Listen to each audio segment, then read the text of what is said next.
नमस्ते दोस्तों, स्वागत है अपने नए वीडियो में। और आज हम आए हुए एमपी में इंदौर के पास ये फार्म है। आप इस फार्म का जो नाम है वो एक्टिव मूव फार्म है। और अभी ओनर आने वाले, हम इस फार्म की पूरी इन्फो लेने वाले। जैसे कि आप देख सकते हो, इनका ये जो ग्रुप है ये काल्प का है। 3 महीने से ऊपर जितना भी काफ है वो इस ग्रुप में रखे हुए।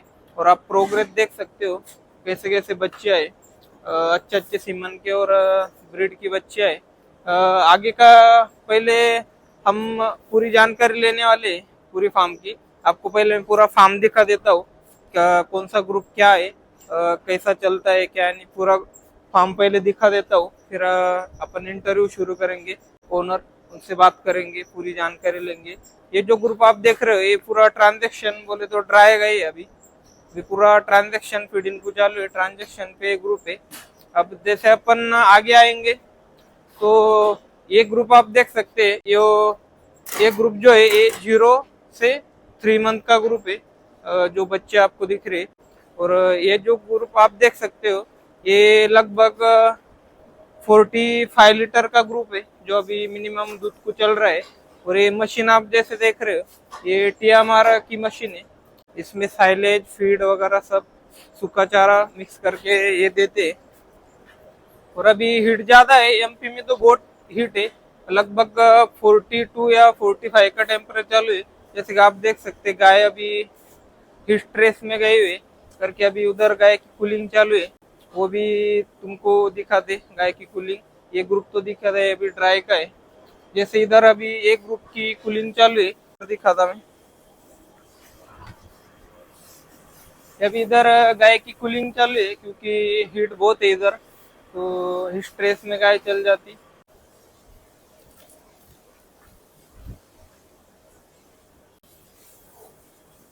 अभी इनका मिल्किंग पार्लर है। एट ए टाइम 6 एनिमल का या मिल्क निकलते हैं। आप सिस्टम देख सकते हो कैसा है। या ये जो बने हुआ है टोटल मैनेजमेंट, या गाय खड़ी रहेगी एट ए टाइम 6 गौ का दूध निकलता है यहाँ पे। ऐसा फार्म है। और लगभग पूरे फार्म पे लगभग 100 से 150 एनिमल है। वो पैक करके इंदौर सिटी में सेल करते हैं। वो बाकी की जानकारी आपको सब वीडियो में मिल जाएंगी। तो आपको फार्म का टूर मैंने करा दिया, वीडियो शुरू करते हैं अभी और आपको दिखाते हैं पूरी फार्म की जानकारी।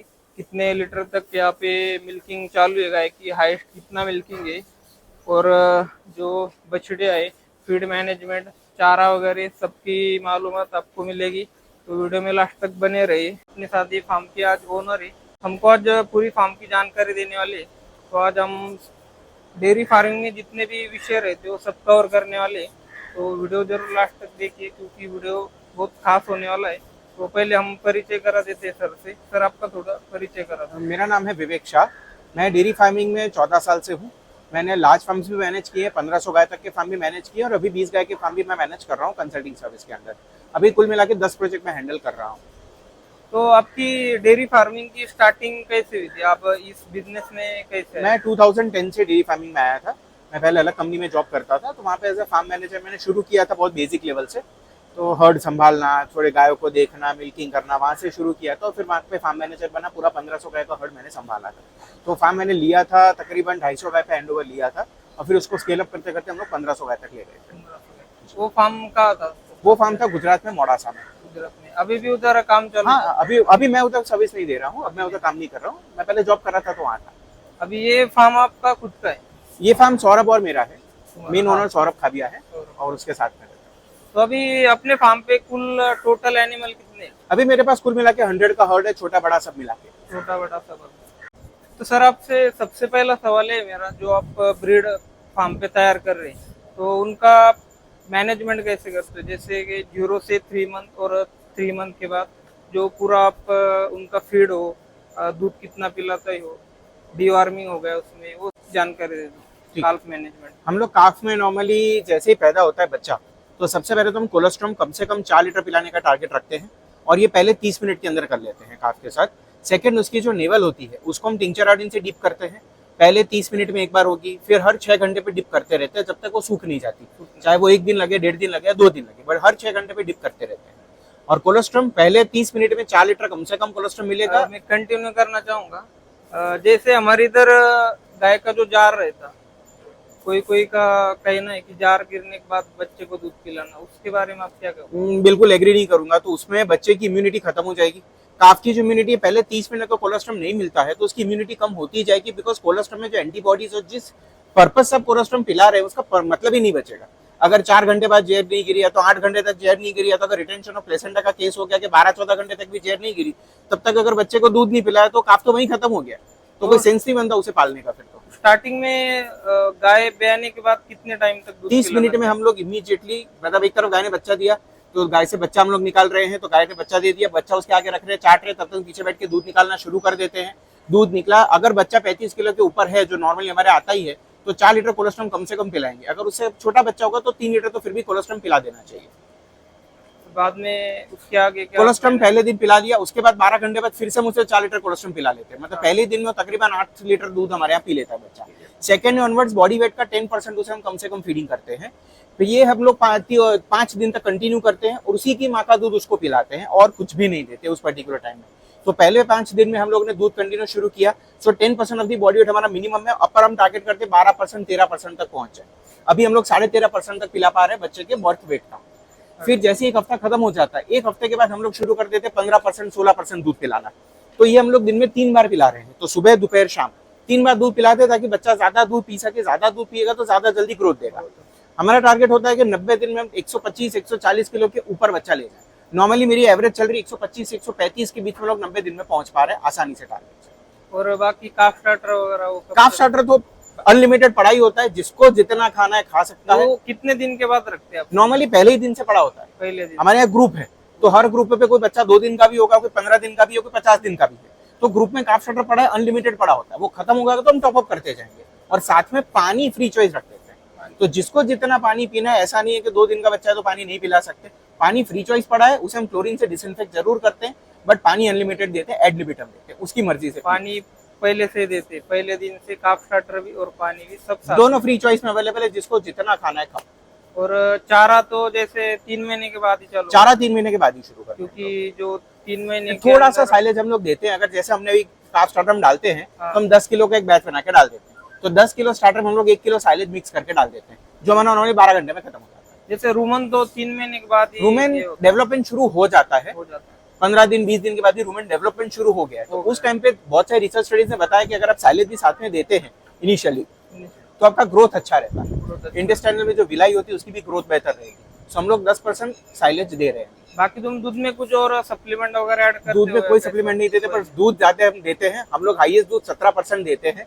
तो कई बच्चे ऐसे भी मेरे यहाँ पले हैं जिसको दिन में 15-15 लीटर दूध मिला है, 5-5 लीटर एक टाइम का। तो इतना दूध पिलाने के बाद कुछ प्रॉब्लम होता है क्या बच्चे? प्रॉब्लम तो कुछ नहीं हुआ, फायदे बहुत सारे हुए हैं। अब उसका फायदे समझो डिसएडवांटेज समझो पता नहीं मुझे। जैसे ये बच्ची अभी है 592, इसके भी एज हार्डली 350 डेज की हुई है, 1 साल की भी नहीं हुई है, बट इसका बॉडी वेट 300 प्लस पहुंच चुका है। तो ये डिसएडवांटेज है हमारा दूध पिलाने का कि हमारा ग्रोथ ज्यादा जल्दी आ रहा है। तो 14 महीने पे भी हम लोग 14 महीने की हमारी बच्चियां नॉर्मली 400 किलो प्लस हो जाती है, 400 450 किलो। तो हमें कई बार वेट कम करवाना पड़ता है कि इतना ज्यादा जल्दी बड़ी ना हो। तो हमारी ज्यादा जल्दी बड़ी होती है। इससे फायदा ये हो कि हमारे पहले लैक्टेशन में नॉर्मली 35 लीटर्स के प्लस ही है सारे एनिमल्स। 35 नीचे से पहले लैक्टेशन एनिमल मेरे पास नहीं बचा। तो हमने अब आपको बता दिया कि हर एक हफ्ते तक तो हम लोग दूध पिला रहे हैं 10% से 12% ऑफ दी बॉडी वेट तक। उसके बाद हम लोग 15% 18% तक बॉडी वेट तक जाते हैं। तो जैसे ही हमारी बच्चियाँ दूध पी रही है, जितना पी रही है, हम हर हफ्ते बॉडी वेट लेते हैं एवरी 7 डेज। तो हर हफ्ते बॉडी वेट लेकर उनका मिल्क चार्ट हम लोग रिवाइज कर देते हैं। तो ज़्यादा दूध पिलाना पड़े तो ज़्यादा पिलाते हैं। जैसे ही वो 80 डेज की हो जाती है तो वापस हम लोग दूध कम करना शुरू कर देते हैं। तो पहले जो हम लोग दूध दे रहे थे 3 टाइम को 2 टाइम पे ले आते हैं, फिर और 5 दिन बाद दूध 1 टाइम पे ले आते हैं, फिर दूध बंद कर देते हैं। फिर रहती वो उसी ग्रुप में है। जब तक 2 या 3 बछड़ी एक साथ इकट्ठा नहीं हो जाती है शिफ्ट करने लगे, तब तक वो उसी ग्रुप में रहती है। वंस वो एक बार सारी खाना खा रही है अच्छे से, 2 या 3 बछड़ी इकट्ठा हो गए, फिर हम उन्हें ट्रांसफर करते हैं हमारे ग्रोवर या तो हीफर्स ग्रुप में। हीफर ग्रुप में हम उन्हें अनलिमिटेड खाना देते हैं। हर जगह हमारा खाना अनलिमिटेड ही होता है। सो खाना ये हम लोग स्टार्ट कर देते हैं। तो एक बार ये खाना खाती है, फिर जितना उनको बॉडी वेट होता है, इनका हम हर 15 दिन में बॉडी वेट लेते हैं। सो हर 15 डेज पे बॉडी वेट लेकर फिर राशन रिवाइज करते रहते हैं, तो ये अपनी ग्रोथ करती रहती है। ग्रोथ का हम लोग टारगेट रखते हैं कि एडीजी मेरा इसमें तकरीबन 1 kilo per day body weight gain होना चाहिए ही फर्स्ट स्टेज में। सो हम लोग हर बार चेक करते रहते हैं वेदर 1 किलो का एडीजी हुआ है नहीं हुआ। जैसे 1 किलो का एडीजी हुआ हम लोग सेटिस्फाइड हो तो फिर हम उस से कंटिन्यू करते हैं। फिर जैसे ही 14 महीने की हो जाती है और प्लस 400 किलो बॉडी वेट है एचएफ में, अगर जर्सी होगी तो 320 330 पे हम लोग प्रेग्नेंट कर लेंगे।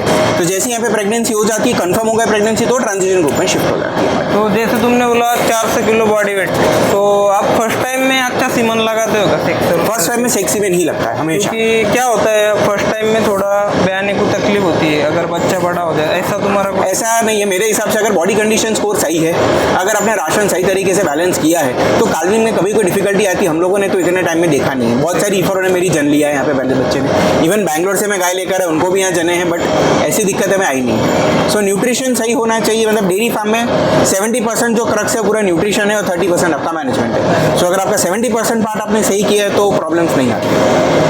तो बयाने के बाद फिर वही अपना ये तो पूरा हो गया जैसा काल्फ का। अभी इनको तुम फीड मैनेजमेंट कैसे, ट्रांजैक्शन फीड जो देते तुम वो क्या? हम लोग सारा फीड अपना खुद का ही बनाते हैं। हम लोग रेडीमेड किसी से फीड ले नहीं रहे हैं, किसी कंपनी का ले नहीं रहे। सारा राशन मैं फॉर्मुलेट करता हूँ और ये हर हफ्ते चेंज होता रहता है based on the body weight, based on temperature, milk yield, ये सारे पैरामीटर्स की वजह से चेंज होता रहता है। तो हेफर्स का हम लोग महीने में एक बार राशन चेंज करते हैं, ट्रांजिशन का महीने में एक बार, मिल्किंग ग्रुप का हर हफ्ते हम लोग रिव्यू करते हैं प्रोडक्शन कैसा है, हीट पे आ रही है नहीं आ रही है, बॉडी कंडीशन का लॉस हो रहा है नहीं हो रहा है, उस हिसाब से मैं राशन चेंज करता रहता हूँ। तो भी नॉर्मली मिल्किंग का डाइट और ट्रांजैक्शन का जो डाइट होता है उसमें नॉर्मली आप क्या मिलाते हो? जैसे देखो इंग्रेडिएंट्स हम लोग बताते हैं क्या क्या। एक तो मैं साइलेज यूज़ करता हूँ मक्के का, सेकेंड हम लोग स्ट्रॉ यूज़ करते हैं गेहूँ की, उसके बाद मक्का यूज़ करते हैं पिसा हुआ, मक्का खुद लाकर पीसते हैं। फिर हम लोग यूज़ कर रहे हैं अभी डिस्टिलर ड्राई ग्रेन यूज़ कर रहे हैं हम लोग, राइस का, कॉर्न का, पीनट के DOCM यूज़ कर रहे हैं, सोयाबीन मील यूज़ कर रहे हैं हम लोग, कॉटन सीड यूज़ कर रहे हैं और बाईपास फैट यूज़ करते हैं। लाइमस्टोन पाउडर कैल्शियम के लिए और मोनो कैल्शियम फॉस्फेट फॉस्फोरस का सोर्स,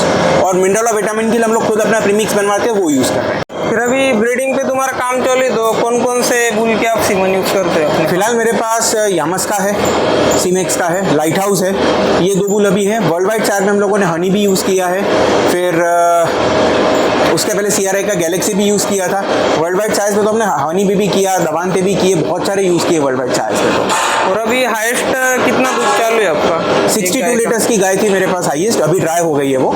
अभी उसके अलावा 50, 54, 55 लीटर्स दूध चालू है। और एवरेज कुल मिलाकर पूर्ण एवरेज अभी पूरे फार्म की एवरेज 28 लीटर्स है, 28 वेट एंड ड्राई दोनों मिला के, मतलब 365 दिन की एवरेज।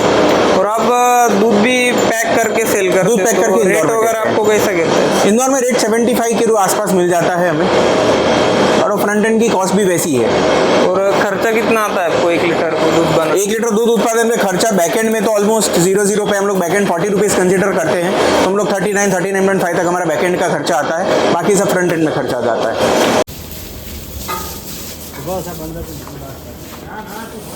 अभी जैसे कूलिंग कर रहे सर, तो आपको कैसे पता चलता है कि कूलिंग हो गई? ऐसा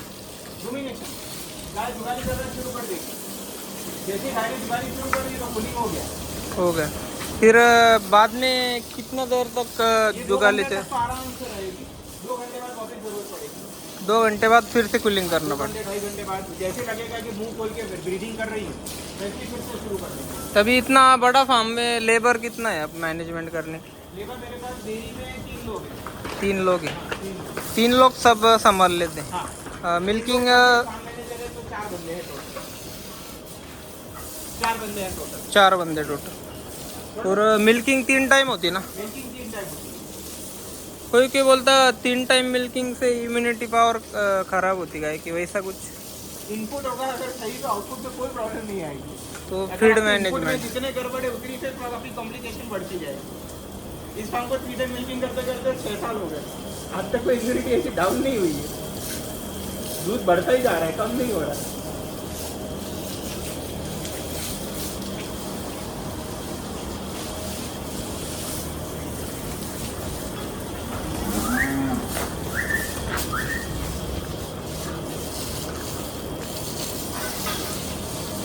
ये सब आप गाय कहाँ से परचेस करते हो अभी? बेंगलोर। और अभी ये बेंगलोर की है क्या गाय? ये वाली बेंगलोर की है। ये और उधर वाली वाली घर की तुमने तैयार की हुई। कितना दांत हो गया अभी? ये अभी तो 4 दांत की फर्स्ट जनरेशन खत्म हो चुका है। खत्म हो चुका है। 44 लीटर तक गई है। फर्स्ट लैक्टेशन में 44, जो कि तुम्हारा हाईएस्ट रिकॉर्ड है। नहीं, इससे ऊपर है 45 का 45.4 है। बोले तो फर्स्ट लैक्टेशन में 45 के आगे दूध दिया हुआ है। दोस्तों आप ये गाय देख सकते हो, अभी फर्स्ट टाइम उसका फर्स्ट लैक्टेशन खत्म हो गई। सेकंड टाइम अभी गाभन है क्यों? हाँ प्रेग्नेंट है। कितनी मंथ की? ये अभी 7.5। और कौन सा सीमन लगा है उसको? इसके अंदर अगेन हनी भी लगा हुआ है। साधारण क्या बॉडी वेट क्या होगा उस बछड़ी का? 900 किलो है। 900 किलो। और अपने सिंग जलाए नहीं थे क्या? जरा इधर मैं सीख रहे थे तब हम लोग। हाँ तब सीख रहे थे, करके रह गए, क्योंकि उसका बॉडी वेट और हाइट वगैरह एकदम बढ़िया है। अभी इसको फीड कितना जाता सर वन टाइम का? कॉन्सेंट्रेट में एक टाइम का 2.25 किलो, पूरे दिन 4.5 किलो। अभी ड्राई पे दो, और जब मिल्किंग पे आती तब? मिल्किंग देगी तो हाईएस्ट हमारे यहाँ 10 किलो 10.5 किलो से ऊपर नहीं देता है। 10 किलो हाइट। साइलेज से पूरी कर लेते हैं। साइलेज मक्का का ही रहता है ना? हाँ। तुम इधर ही बनाते हैं क्या? नहीं, हम लोग पंजाब से ला रहे हैं। अभी क्या किलो गिरता है वो? अभी 7.5 रुपए के आसपास चल रहा है लैंड रेट। तो इतना खर्चा तो फिर डेयरी फार्म का खर्चा बढ़ जाता होगा साइलेज के वजह से। एवरेज है तो सब मैच हो जाएगा। हाँ, एवरेज हाँ। नहीं है तो कुछ भी मैच नहीं और आप जो घर को फीड बनाते हो टोटली किस कॉस्ट में जाता है? Maximum 34-35 rupees kilogram. कितना भी अच्छा बना लो, इससे ऊपर नहीं जाएगा। हाईएस्ट हमारा काफ स्टार्टर है 44 रुपीज किलो। काफ स्टार्टर ही महंगा जाता है खाली। बाकी तो सब कम है।